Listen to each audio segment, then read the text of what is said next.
여러분 안녕하십니까? 오늘 참으로 좋은 날입니다.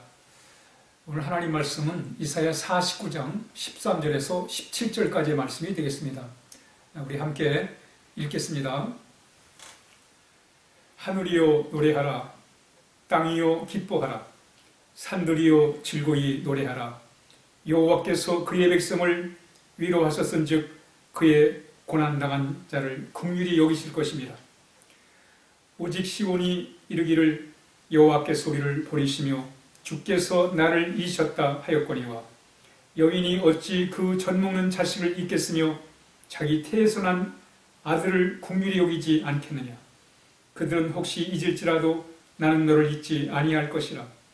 내가 너를 내 손바닥에 새겼고 너의 성벽이 항상 내 앞에 있나니 내 자녀들은 빨리 걸으며 너를 헐며 너를 황폐하게 하던 자들은 너를 떠나가리라. 아멘.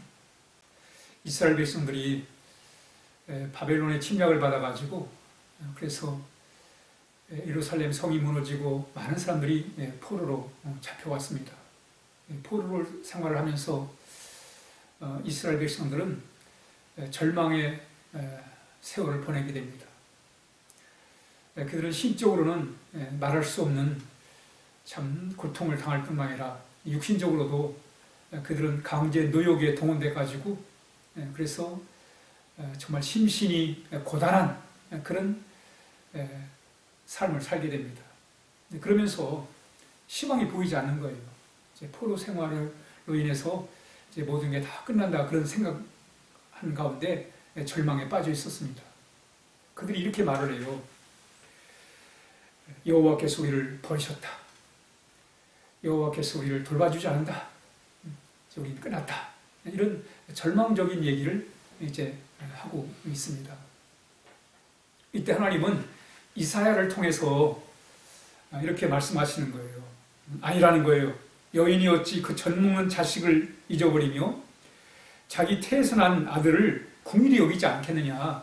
혹시 엄마가 자식을 잃어버릴지라도 하나님은 그렇게 하지 않을 거라는 거예요. 하나님은 잃어버리지 않을 거라는 거예요. 하나님은 돌봐줄 거라는 거예요. 어떻게 돌봐주십니까? 내가 너를 손바닥에 새겼고 너의 성벽이 항상 내 앞에 있는 것처럼 그렇게 도와줄 거다. 그러시면서 내 자녀들은 빨리 걸으며 너를 헐며 너를 황폐하던 자들이 너를 떠나게 될 거다. 라고 이렇게 말씀하고 있습니다. 오늘은 이 절망적인 상황 속에서 희망을 이스라엘 백성에게 주기 위한 하나님께서 선지자를 통해 주신 희망의 메시지입니다. 마치 현실적으로는 하나님이 떠나버리신 것처럼 함께하지 않은 것처럼 돌봐주지 않은 것처럼 그런 현실적인 절망이 있지만 그러나 하나님은 그렇지 않다는 거예요. 하나님은 그 속에서도 여전히 함께하시고 이스라엘 백성을 돌봐주시고 인도해 주신다는 것을 오늘 본문이 우리에게 가르쳐주고 있습니다. 그러면서 이스라엘 백성들과 어떻게 살아야 되는가? 바로 하늘이여 노래하라. 땅이여 기뻐해라. 산들이여 즐거이 노래를 불러라. 하나님이 위로해 주시고 하나님이 다시 불쌍히 여기셔서 행복해 주실 것이라는 그런 믿음을 가지고 기쁨으로 즐거움으로 감사함으로 참 포로 생활의 그 어려움을 이겨낼 것을 이렇게 말씀하고 있습니다. 오늘 우리 삶 속에 참 여러 가지 어려운 그런 우리가 상황에 직면해 있습니다. 이럴 때일수록 우리는 하나님의 돌보심을 우리가 확신하며 살아야 돼요. 프랑스에 샤를이라는 그런 정치인이 있었습니다.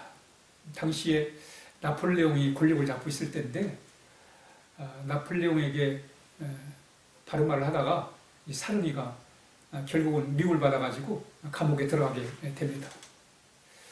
이 사르니가 감옥에 들어갔을 때 주변 가까이 지내던 사람들이 다 거리를 두고 끊는 거예요.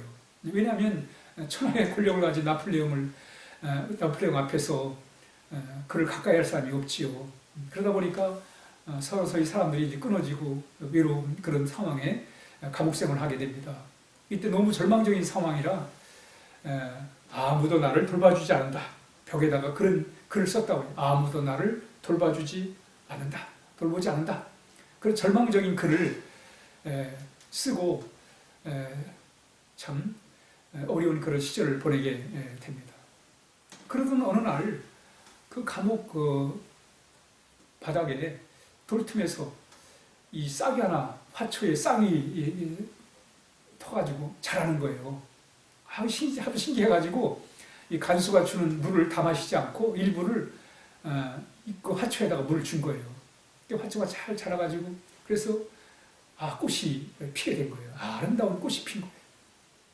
근데 정말 신기하게 감옥에서 말이죠. 그 감옥 바닥에서 꽃을 핀 거예요. 이때 사른이가 그 벽에다 아무도 나를 돌보지 않는다. 그 말을 지워버리고 하나님이 나를 돌보신다 라고 바꿨었어요.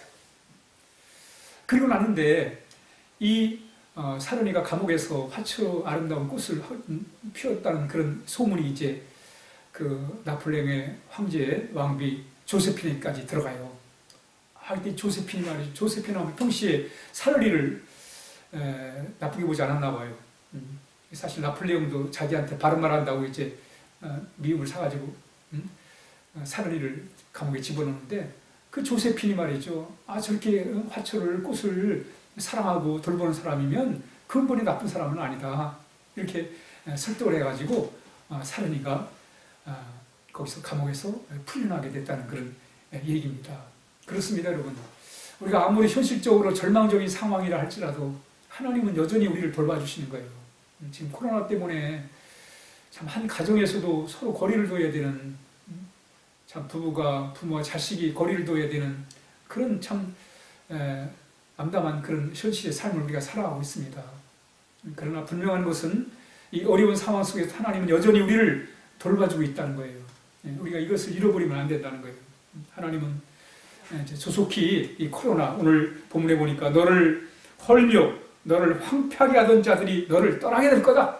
이 말씀처럼 이 코로나가 이제 우리 곁에서 다 떠나서 정말 이제 자유롭게 일상이 회복되는 그런 날을 우리가 기대하면서 오늘 하루도 하나님의 돌보심에 대한 확신과 그리고 하나님의 돌보심을 우리가 체험하면서 오늘 하루도 희망을 가지고 살아야 하겠습니다. 뭐라고 그랬습니까? 하늘이여 노래하라.